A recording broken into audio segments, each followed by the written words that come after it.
Oke, selamat pagi semuanya. Eee, Pagi hari ini kita akan berbicara soal, regresi yang, eee, prediksi atau dihitung menggunakan algoritma yang sebelumnya sudah kita pelajari yaitu KNN. Eee, maaf, Pertanyaannya adalah, mungkinkah, algoritma KNN yang sederhana kemarin itu, dapat memprediksi, persoalan-persoalan regresi. Mungkin perlu ingat kembali apa itu regresi. Jadi, eee, machine learning ada 2, dibedakan menjadi 2 berdasarkan targetnya ya, jika targetnya adalah kategorikal seperti yang kemarin kita perkirakan misalnya berpenyakit gula atau tidak berpenyakit gula, berarti ada 2 apa namanya, ada 2 kelas, ada 2 kategori ya, yang mau kita prediksi ya, maka kemudian kita sebut itu sebagai, proses atau pekerjaan klasifikasi. Sedangkan ketika kita tidak memiliki, kelas target yang berupa kategorikal atau jenis kelas yang pasti, tetapi yang kita perkirakan adalah angka yang, nilainya bisa kontinu, maka, persoalan ini menjadi persoalan, regresi. Jadi misalkan saja kita memiliki katakanlah ini data, usia begitu ya, kemudian ke sini adalah gaji begitu ya. Jadi, kita memiliki data usia katakanlah kita mulai dari 20 tahun ya, 21, 22, 23, 24, 25 ya, 26, 27, 28, 29, 30 ya. Kemudian diperkirakan gajinya berapa. Ada yang ini 1 juta, 2 juta, 3 juta, 4 juta begitu ya. 1, 2, 3, 4 ya, gaji dalam juta begitu. Ya, kemudian Anda diminta untuk memperkirakan untuk 20 tahun biasanya gajinya berapa toh, katakanlah 1 juta begitu. Untuk, 21 ya ada yang di sini misalnya. Untuk 23 mungkin di sini gitu ya. Sehingga ini adalah, mungkin adalah grafik aslinya yang berwarna, yang berwarna, merah itu. Lalu kita diminta untuk memperkirakan kalau ada orang lain yang umurnya 24 misalnya ya, ini titik-titik data kita ya yang asli itu ya, di garis yang berwarna merah. Lalu ditanyakan ya ada orang yang berusia katakanlah 24 gitu ya. Ini berapa toh gitu ya. Nah, ini diperkirakan. Nah, memperkirakan angka yang kontinu seperti ini bisa 1,5 juta, bisa 1,7 gitu ya. Ini kemudian kita sebut sebagai masalah regresi, ya. Nah, apakah KNN bisa? Iya, jawabannya KNN bisa memperkirakan, angka kontinu seperti ini, ya. Nah, hanya saja kalau kemarin di KNN itu, untuk menentukan kategori atau kelas dari sebuah, data baru itu kita menggunakan rumus ini, ya. Rumus ini pada dasarnya berbicara, berapa buah data terdekat yang termasuk kelas tertentu gitu.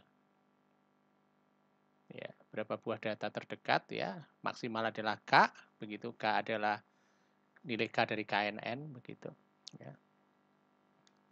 Jadi kalau ada satu buah titik data gitu ya, katakanlah titik datanya di sini ya, ini dipertanyakan. Kemudian di sini ada kelas bintang, kelas bintang, Ini ada kelas segitiga, ya. Kelas segitiga yang lain ada di sini. Maka data yang bulat ini kira-kira akan ikut dengan kelas bintang karena dari 3 data yang terdekat ya 2 bintang 1 segitiga sehingga dia dikelompokkan menjadi kelas bintang. Itu rumus yang ini. Pada dasarnya bicara begitu ya. Nah, sekarang ketika yang diperkirakan adalah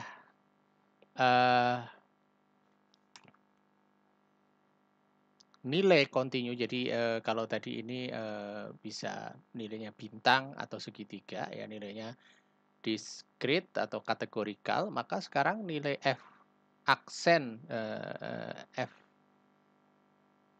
ini apa ya disebut aksen atau topi kalau saya dulu bilang q, di mana q itu adalah data baru ya itu adalah akan sama dengan I sama dengan 1 sampai dengan K, di mana K adalah nilai K dari KNN, di mana K ini berarti jumlah tetangga yang dipertimbangkan. Oke. Nah, jadi kalau misalnya kita punya KNN kok datanya ada 100 tapi kita bilang bahwa K sama dengan 3, maka yang akan dipertimbangkan adalah 3 saja. Ya, 3 yang terdekat dari item data yang belum ketahuan nilainya. Begitu ya, belum ketahuan kalau tadi untuk klasifikasi belum ketahuan kelasnya, maka untuk regresi belum ketahuan nilainya atau yang dihitung nilainya. Ya, nanti kita contohkan setelah ini. Ya, di sini adalah I sama dengan 1 sampai dengan K. Jadi kalau K-nya 3 berarti 1 sampai dengan 3. Kemudian WI ini adalah bobot ya untuk masing-masing titik. Bobot untuk masing-masing fitur ya, fitur ya.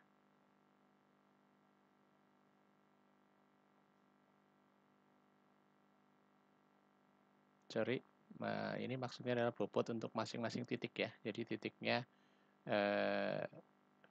diberikan bobot WI ya. Jika dianggap sama, maka WI ini kita anggap selalu sama dengan 1 ya. Berarti setiap titik yang terdekat itu 3, kalau misalnya K-nya tadi sama dengan 3, ketiga-tiganya punya peran yang sama atau dianggap bobotnya 1, kemudian dikalikan Fxi. Fxi adalah nilai dari X ke I, di mana I itu akan sama dengan 1 sampai dengan K, ya, yang merupakan K buah titik yang terdekat dengan titik yang sedang dipertanyakan nilainya, ya, dibagi dengan 1 sampai dengan K, ya, penjumlahan daripada WI ya.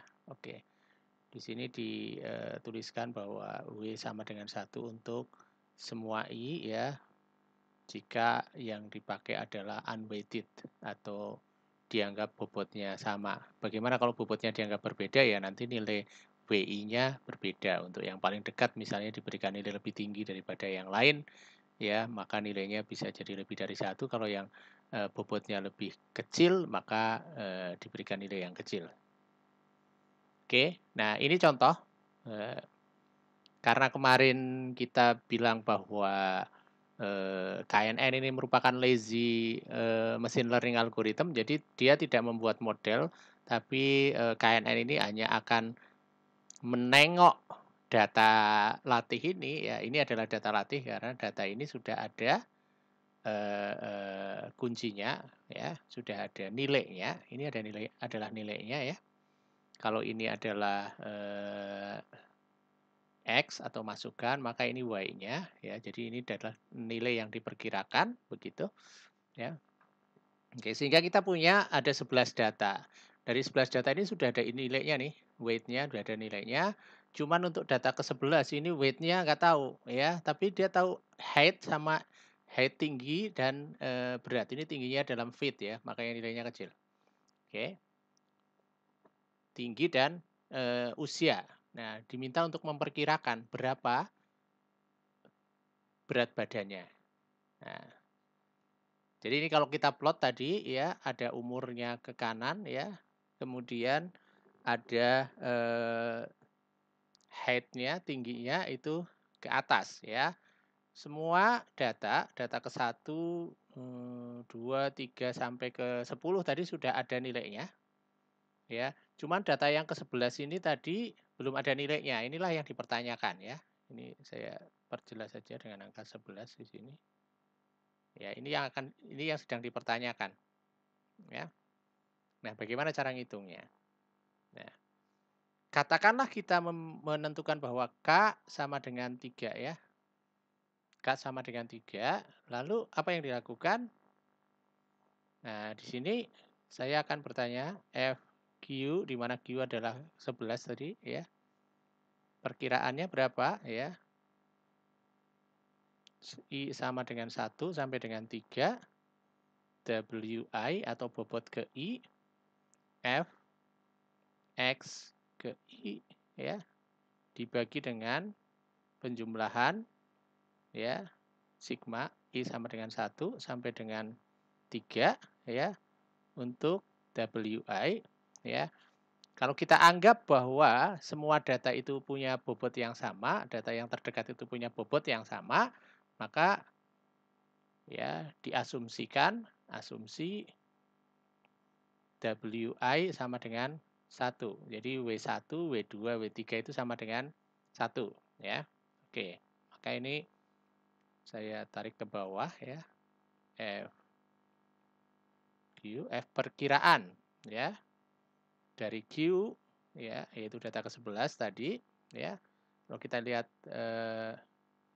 di sini, maka yang paling dekat 3 yang terdekat adalah data nomor 6 ya. Ini 3 yang terdekat. Data nomor 6, data nomor 5, data nomor 11. Kita lihat data nomor 1, 5 dan 6. 1 ini, 5 ini, dan data nomor 6. Ini ya. Oke. Lalu kita coba hitung. Bapak Ibu, kita coba hitung sekarang ya.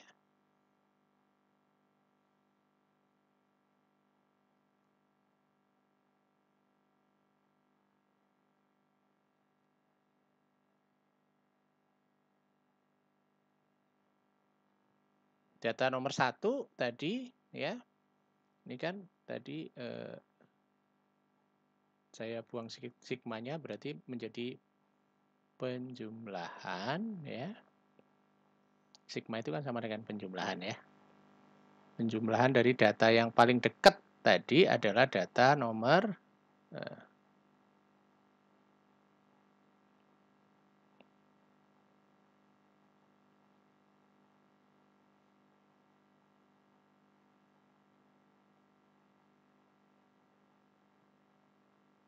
ya bisa nomor 5, bisa nomor 1. Tapi anggaplah data yang paling dekat itu dari 1 sampai 3 nomor urut aja ya, nomor 1 dulu. Oke, data nomor 1 itu berapa toh nilainya? Ya, height-nya 5, age-nya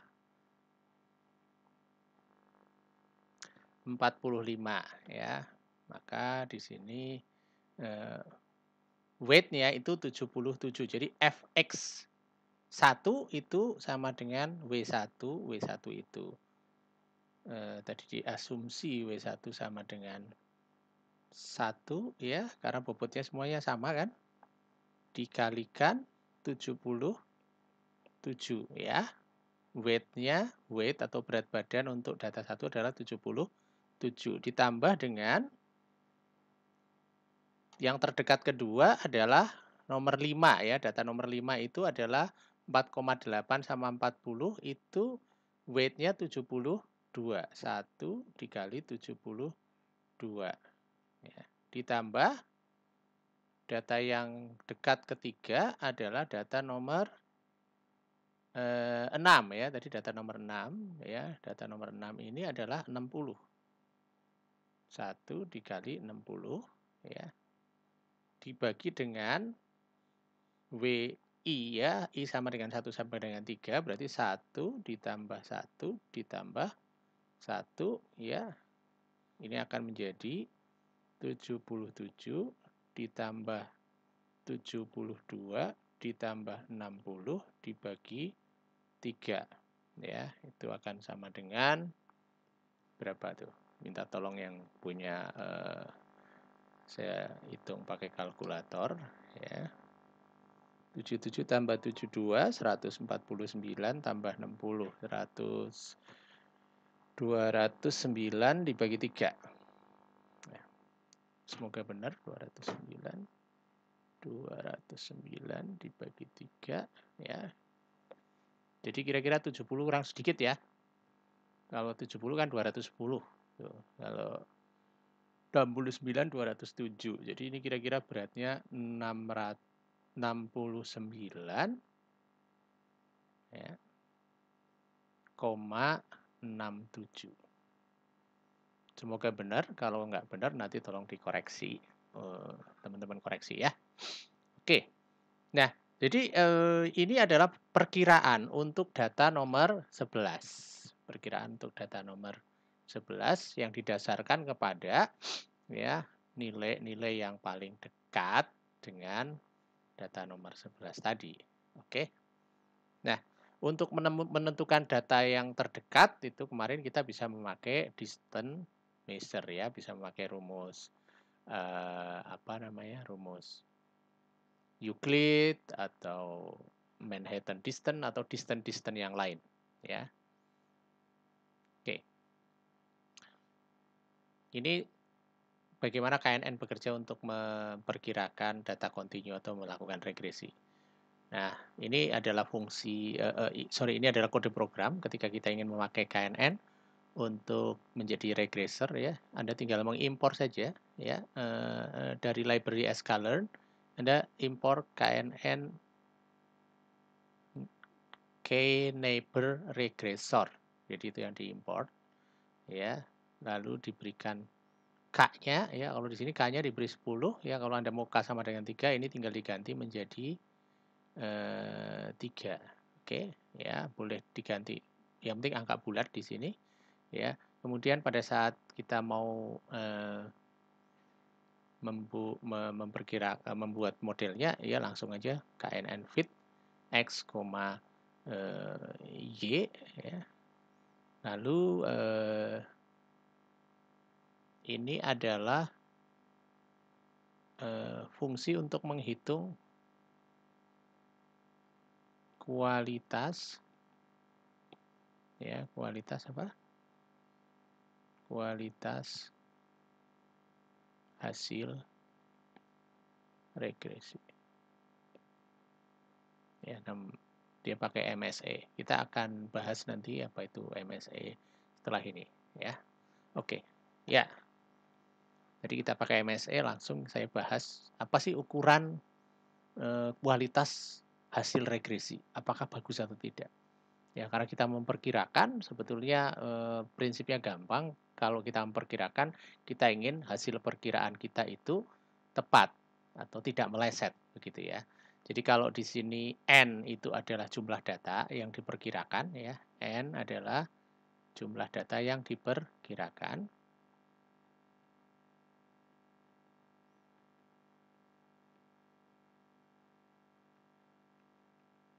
Ya. Kemudian Y itu adalah nilai asli ya. Sedangkan Y yang pakai topi itu adalah nilai perkiraan. Ini Y besar sama Y topi besar artinya himpunan ya. Himpunan nilai perkiraan. Atau dengan kata lain nanti Y itu adalah sama dengan himpunan Y1, Y2 sampai dengan Y N, karena tadi jumlah datanya adalah N, sedangkan Y perkiraan itu akan sama dengan himpunan Y perkiraan 1, Y perkiraan 2, ya, dan seterusnya sampai dengan Y perkiraan ke N. Begitu, ya. Nah, untuk mean absolute error itu tinggal dijumlahkan pengurangan nilai absolutnya, ya. Jadi di absolut, ya. Di absolut kalau memakai mean square error itu yang diperkirakan adalah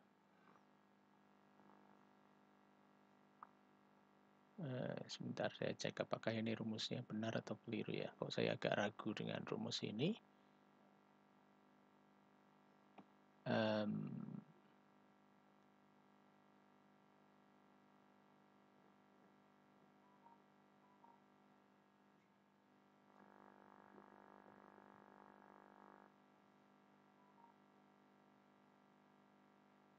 Ya, ini kurang kuadrat di sini. Ya, dikuadratkan dulu.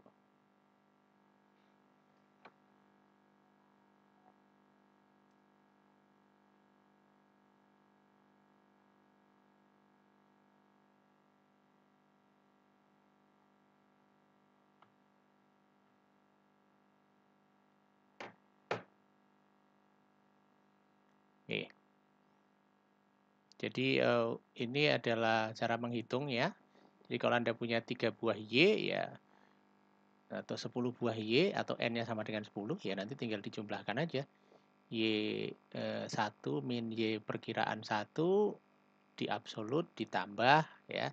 Jadi oke, saya nggak punya ruang, saya tambah 1.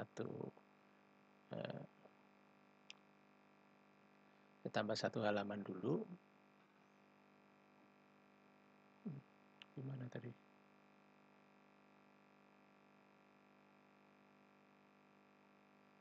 Slide ya.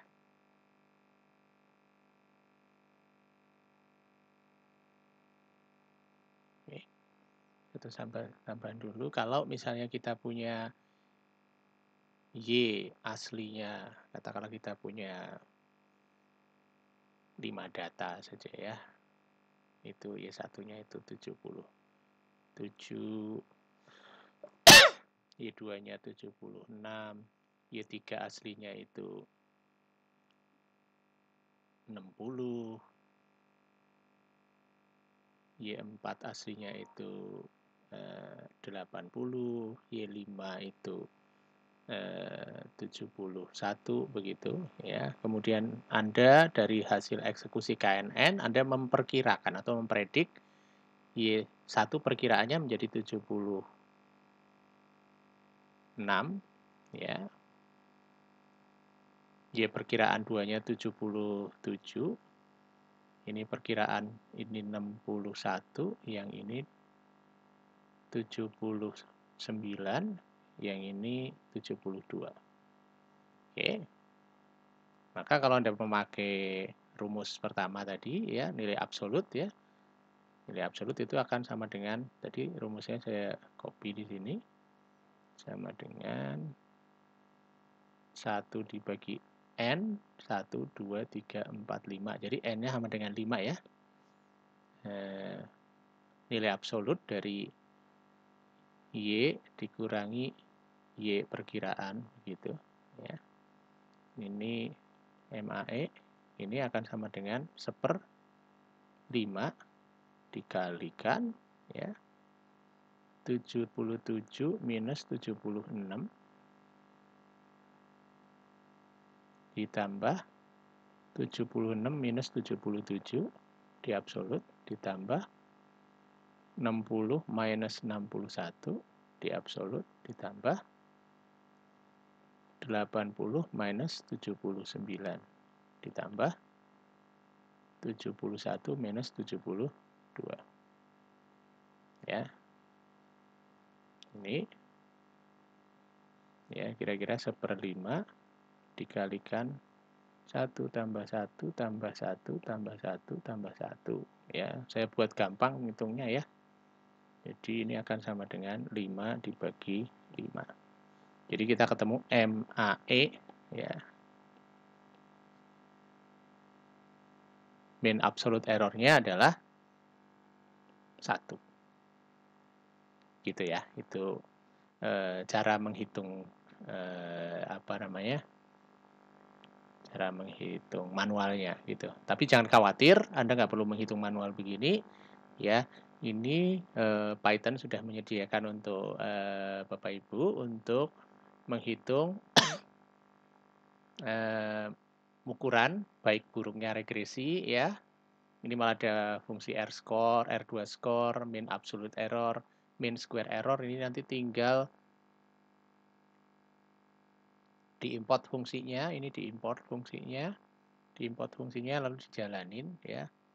Kalau misalnya kita punya Y aktual ini ya atau Y tadi dilambangkan yang begini, kemudian ini Y predict atau tadi yang dilambangkan dengan Y pakai topi begitu ya. Anda tinggal hitung aja nih ya. Jalanan fungsi ini sudah dihitung. Jadi kita tidak perlu repot-repot menghitung seperti tadi, tapi Anda paling tidak tahu bagaimana cara menghitungnya.